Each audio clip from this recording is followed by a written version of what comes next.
Pranks. From knocking on a door and running away to burning someone's house to the ground, they come in all sorts of packages, but sometimes these pranks go a little too far and in some situations can leave people dead. Here are the top 5 most extreme pranks that got people killed. 16-year-old student Ryan Wilson was shot dead after attempting to prank gang members in Chicago. Wilson, a young man from Chicago suburb Naperville, went to the southern side of Chicago with his friend, pranking random people. According to Wilson's friend, the teenager approached a couple of Vice Lord gang members and said, "Are you ready to die?"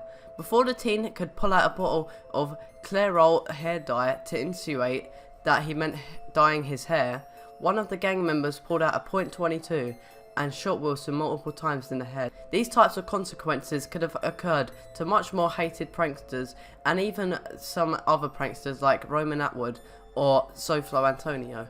So they are very, very lucky to be alive.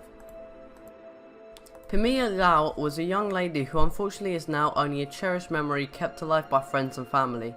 Police say that Gally and Pamela's 15-year-old brother were in the family house at 2531 Cambridge Drive when Pamela and a 12-year-old cousin decided to sneak into the Gally home to scare the pair inside.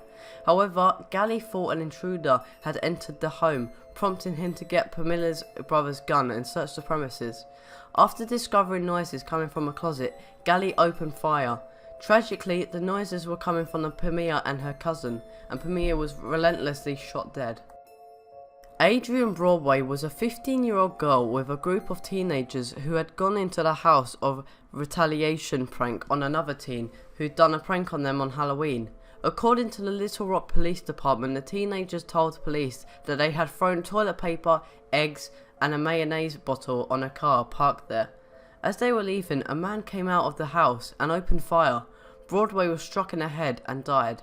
Another teenager, the driver, suffered injuries to his right arm and he was transported to a hospital where he was later treated and released.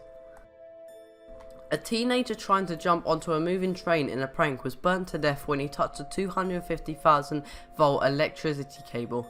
Ashley Aaron Matthews suffered 84% burns when his left ankle hit the cable as he dangled from a bridge over a railway depot. The horrific incident was captured on film by the 19-year-old's brother Jake, who then fled the scene with his friends. Ashley was found injured on top of the train and was rushed to a hospital, but he died the next day. Lastly, and probably most tragically, 17-year-old Sergei Kasper was a subject of a cruel plastic wrap prank that ultimately led to his death. The bully teen was reportedly wrapped in cling film. His arms and legs were bound and he was put into a toilet feet first.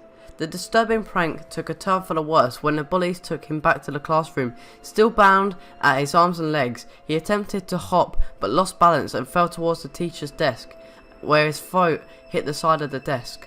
The fall caused him to crush his throat. Most of the students reportedly continued to laugh at the fall until it wasn't quite evident that the boy's occasion was severe. Kasper was rushed to a local hospital where he later died, but that's not all. To make matters worse, the teacher was present throughout the whole entire incident and reportedly did nothing to stop the bullies from going on with the prank. If you ever see this extreme bullying going on, think of what the best thing to do is.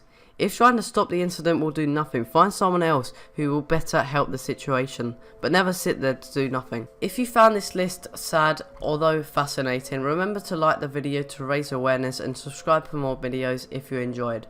Thanks for watching and good luck out there.